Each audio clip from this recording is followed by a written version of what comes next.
What's new, crew? If you're new, my name's Cassandra. Today we're going to be talking about some very simple ways on how to do a holiday meal on a budget. Recently I was just kind of like brainstorming ideas, trying to get ready for Vlogmas, making my list out, and I thought I've definitely done this video before, and I went back to my channel and looked and I haven't. So here we go. I figured let's do this before Thanksgiving. Being said, I thought let's do this video now. Let's not save it for Vlogmas. Let's get it out before Thanksgiving and show you guys basically how I would do a meal plan for a holiday on a budget. If you're new here, I never hosted a holiday meal until we were military and I was away from my family. And just when you're away from your family, you really just like hold on to the normalcy of a holiday meal. So we would always, or I would always still cook a really big holiday meal, and we would open our house up basically for like the whole day and basically say like, hey, if you have nowhere else to go during the holidays, you're not taking block leave. We almost never took block leave. We like to stay put and do other things locally, travel other places, but we always were at home for the holidays. So if you needed a place to go, you wanted a holiday meal, you could always come over to our house because it was open and we had holiday meals that way. So my point in telling you that story is the fact that I figured out how to do holidays on a budget completely on my own. And if you're wondering what type of budget, lower enlisted soldiers basically make next to nothing. They work 24 hours a day, obviously, and if you stretch their payout to 24 hours a day, they make like, back then they were making like $1, maybe $2 an hour. It was next to nothing. Our paychecks were super tiny. We were raising a family of 4 off of it, and then you're trying to squeeze in a holiday meal. So I can budget, or I have made holiday meals on like $100, and back then that was a little bit more than what inflation makes that $100 today. But when you're feeding literally an army's worth for $100, that's not too shabby. So we're gonna hop in now and tell you guys basically my tips, my tricks. And if like one of my younger siblings were coming to me and they had to host a holiday and they had a tight budget and they were coming to me for advice, this is what I would tell them getting ready to prep that first holiday meal. Or you're just rocking a budget and you're looking for some other tips and tricks from somebody other than yourself, this is what I would say. First off, I would say set your budget. And now we get to circle back to the beginning of this where I'm saying, you know, in the beginning, my first or second holiday meal, I didn't even know how much to budget, what is normal for a holiday meal, and like you just didn't know. I didn't know.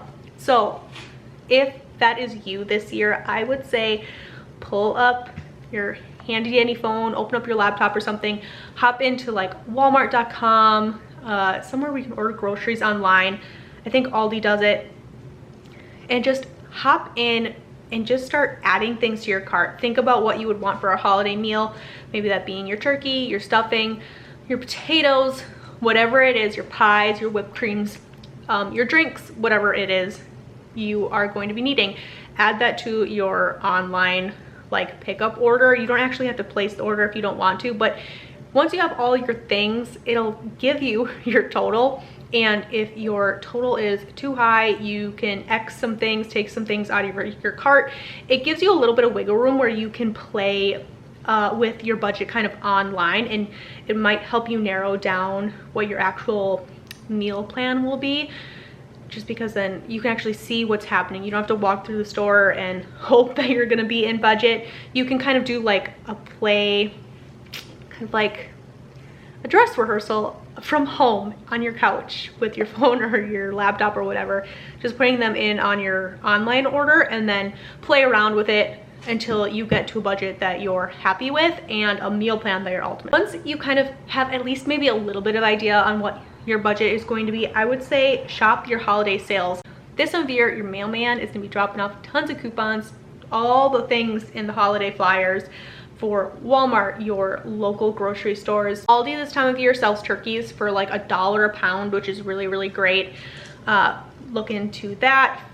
But basically your holiday rollbacks, your holiday coupons, your holiday sales are going to be your best friend. Take advantage of those. A lot of time this time of year, you'll see like my local grocery store right now is running a deal on canned goods, 5 cans for $4. It'd be a great time of year. Go and grab a couple cans. You can always just do buttered corn as a side. You get a couple green beans and do a green bean casserole. They also are running a deal right now, not just canned vegetables, but like cream of chicken soups, cream of mushroom soups. Grab a couple of those and you could have a green bean casserole.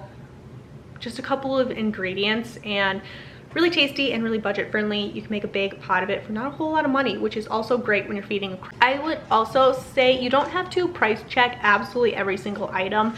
I guess that depends on where your budget is, truthfully, but I would say definitely price check those bigger ticket items. If you want to do a turkey or a ham or something like that, definitely price check those, because that would be worth it to actually make an extra stop at a different grocery store if you're going to save significantly on a big ham or turkeys, things like that. That is where I would definitely say do your price checking. But at the end of the day, I don't think it's gonna make that big of a difference if you're paying an extra 49 cents on a can of corn at this grocery store instead of driving, you know, to a different town to get the canned goods cheaper. So it's kind of give and take. You have to use your own personal judgment on said things like that when it comes to price checking and grocery shopping at multiple different stores. But I would definitely price check your big items. Tip is one that hits me personally because I am terrible at this, and that is keeping it simple. You don't need 100 side dishes. You don't need 100 dessert options. You just don't. And I'm saying it to you, and my husband's gonna tell me when I'm planning a Christmas meal, because I do this every year. It is my Achilles heel. But keeping it simple, stick with the classics, stick with very simple, easy things, and simple whole ingredients are always cheaper. It's gonna be, holiday meals are so easy to do on a budget because a bag of potatoes is really cheap. You get a 10-pound bag of potatoes for like, what, $4, $5? If that, you peel them, boil them, and you mash them, and you've got a whole bunch of mashed potatoes. You can make your gravy from the drippings of your turkey, no cost there. You can thicken it with a little bit of flour and water, or a little bit of cornstarch if you're looking for it to be gluten-free, which is what we do in our household. We thicken it with cornstarch. Super easy and delicious. Keeping it very simple is the way to go. I get a little bit, the reason I struggle with this one so much is because my husband's family is so big. My husband is the 6th of 7 siblings.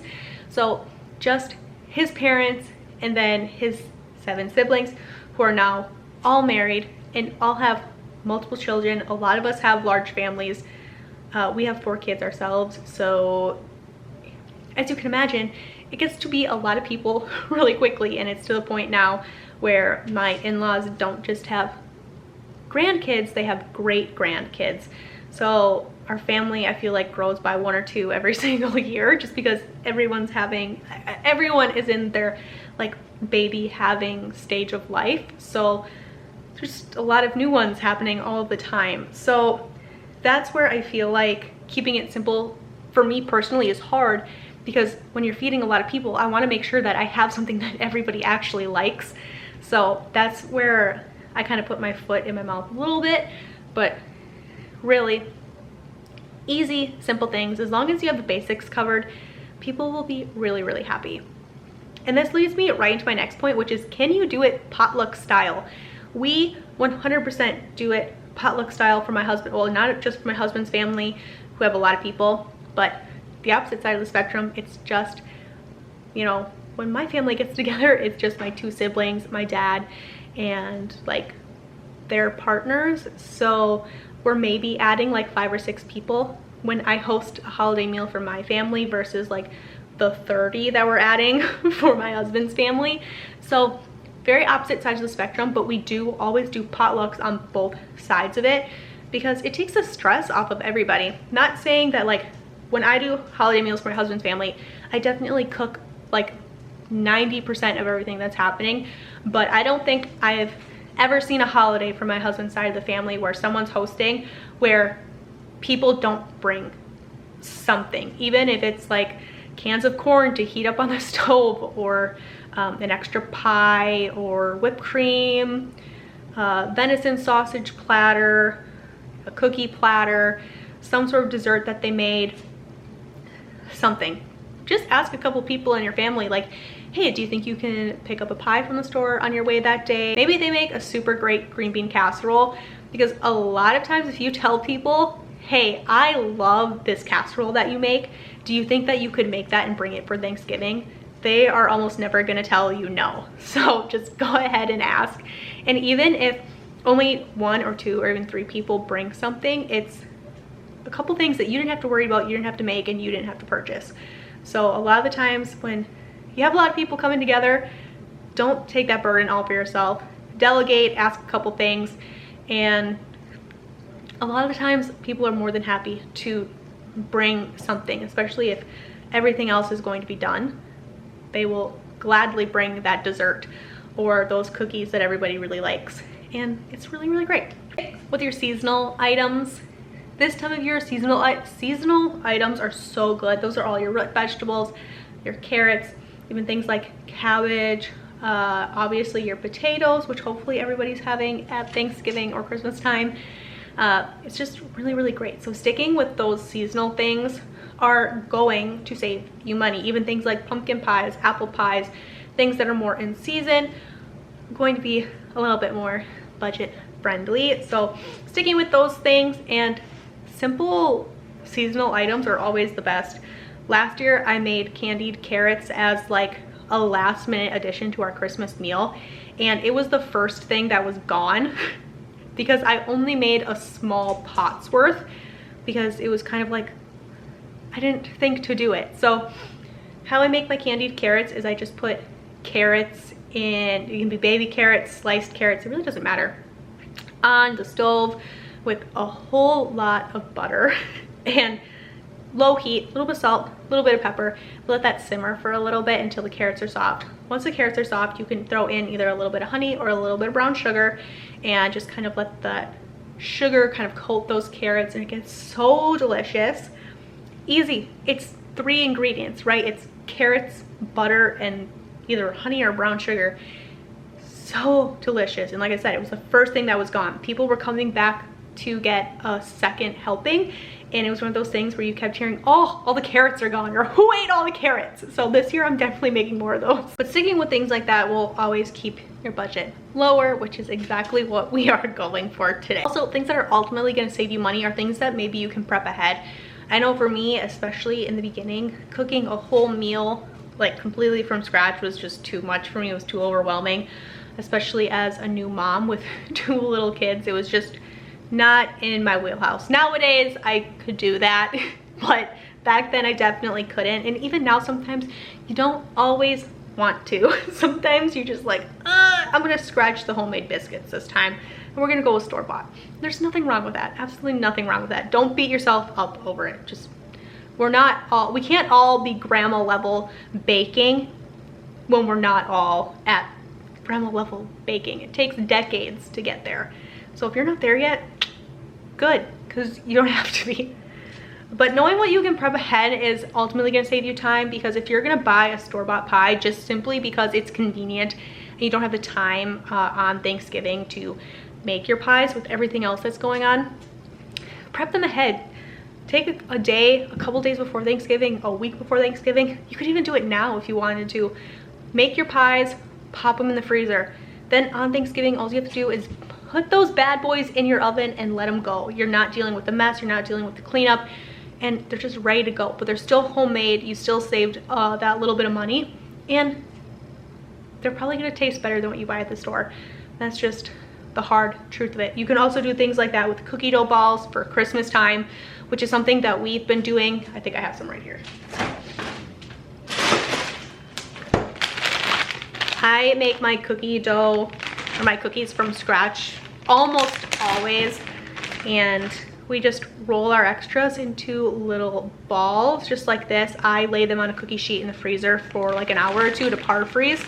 just so my dough doesn't stick together here in the bag, and I can pull them out as individuals and not have to worry about it. But I have a couple bags like this in the freezer. I just label them with what type of cookies they are and with the date that I put them in the freezer.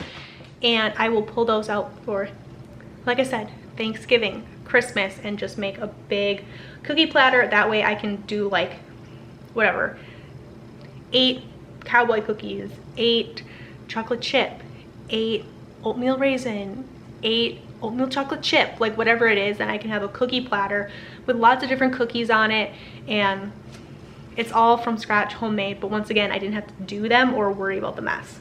You can also prep things like biscuits, rolls, loaves of bread, things like that. You can prep those ahead, get them in your freezer. Day of Thanksgiving, when you wake up, get them out to proof, pop them in the oven, and just keep on your rotation of the busyness of Thanksgiving cooking. The other one I would say is, do you already have anything on your pantry shelf that you could utilize in your Thanksgiving meals or your Christmas meals?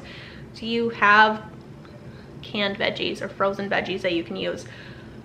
In my case, I have a whole lot, just because we grow a garden every year, and a big goal of ours is to grow a lot of our food and preserve a lot of it. So my freezers are full of things like shredded cabbage that essentially I paid like 25 cents for because we grew them. So I really only paid for the seed or the start, depending on what vegetable we're talking about. And I can just throw that on the stove with a little bit of butter, some salt and pepper, and I've got delicious buttered cabbage. Or things like, if I were to make a quiche, our eggs come from our chickens. We buy our pork in bulk, so I could do like ham with some of our chicken eggs with a little bit of cheese, maybe some broccoli that we grew from the garden, and do a really nice quiche for a side. So we've got a lot of things here that I can shop my pantries and my freezers for. And I know not everybody has a huge backstock like that, but do you have something? Do you have stuffing in your pantry? Or what canned vegetables do you have a little bit extra of? Do you have maybe whole chickens in your freezer? Because instead of a turkey, you could definitely do chickens. One of my grandmas did that every year. They raised meat birds every year, and instead of turkeys for Thanksgiving and Christmas, they just did 2 or 3 hens and roasted them in the oven just like they would a turkey, and they did chickens instead. My other grandma on my other side also did chicken, but she did shredded chicken in a crock pot with chicken gravy, and we ate that over sandwiches, or you could put it over your mashed potatoes. So that leads me right into my next one, which is sometimes you can ditch the classics. I know earlier in the video I was like, stick with the classics. They're really easy, everybody loves them. But I have to tell you, if you watch any of my Christmas meal plan videos, because that is the holiday I am designated for hosting, to keep things easy for everybody every year, we have our designated holidays. It's the same every year, and I desperately wanted Christmas because it is my favorite. I love to host Christmas. That being said, when it comes to Christmas time, by the time Christmas has came, and we have had 2 Thanksgivings for my husband's side and my side, and then Christmas dinner again for Christmas for my husband's side, which we still do the classics for. My family has also already had multiple classic meals. We decided a handful of years ago that we were like, ditch that classic stuff for Christmas. Let's do something fun. So last year we did Mexican. I think I can link a video down below. We made empanadas together, and I think London might have made some guacamole, but the year before that we did Chinese food, I think. So like my sister made crab ragoons and I think some dumplings. I made fried rice and fried dough. My dad made like teriyaki chicken, orange chicken. We had a big thing of like Chinese noodles somebody made. It was delicious. We just switched it up. This year we decided we're gonna do breakfast for dinner. And I think we're gonna make like casseroles and turnovers and tons of delicious stuff. So I would say, if you know that your family is cool with doing something else, do something else. You could always do Italian. Italian food is also super simple to do. You could just rock out a couple loaves of bread or buy your loaves of bread. Do like 2 different shapes pastas, a couple different sauces, put the sauces in your crock pot, boil your noodles. You can make a lasagna. I think we did that one year for my husband's family. We just did a big pasta bar with lots of different things. My mother-in-law brought a pan of lasagna. I made chicken Alfredo. It was just lots of different things. So if you know that maybe your family just isn't super into classics, I wanted to give you an option, because you can do lots of cheap other things. If your family is just like, we get our classic meals like literally everywhere else, and we would appreciate something a little bit different. If you fall into that camp like we do, there are other things that are super cheap, super budget friendly that you could go ahead and rock out as well. So you have options. You could be a little bit creative. If you're walking through your grocery store and maybe your turkeys are out of your budget and your hams are out of your budget, but you see some really nice beef roasts or pork roasts, you could definitely do those and pop them in your crock pot or your slow cooker, whatever it is, your roaster pan. You can definitely roast up your pork or your beef just the same way you would turkey. Still do your mashed potatoes and your gravy and a couple vegetable sides, loaf of bread, and people would still be really happy with that. So I would say keep a little bit of an open mind to what you could have, because sometimes when you open your mind just a little bit, when you're walking through the grocery store, you'll find things that end up working a lot better, and maybe it'll be things that people end up liking a lot more. That, hey, I just came from my in-laws' house and we had this awesome turkey and ham, but I still have to come here today, so I'm at my second meal for the day, which I know is a real scenario that a lot of people have. They're gonna be usually pretty ecstatic that they're coming in and there's a different option, because they're like, oh cool, it's, you know, pulled pork instead, or a pulled pork sandwich. Like, awesome, I love that. So options are sometimes really, really nice, but that is basically everything I would say. When you're taking a holiday meal and you're hoping to do it on a budget, that's exactly how I would do it. If you want to see how I do a holiday meal on a budget personally and like planning it all out, we're gonna do that in December around Christmas time. I'll bring you guys along with me for that. We'll probably make my meal plan together. I'll show you guys my meal plan grocery haul, or like my Christmas meal plan grocery haul, as well as we're getting closer to Christmas, obviously. But really exciting this time of year, talking about a lot of foods, a lot of meal plans, a lot of budgets, because we know this is the time of year where all of those things just go up. So there are kind of all my tips and tricks and things that I would do to help keep my budget low. Thank you guys so much for hanging out with me today, and I'll catch you guys in another one. Bye.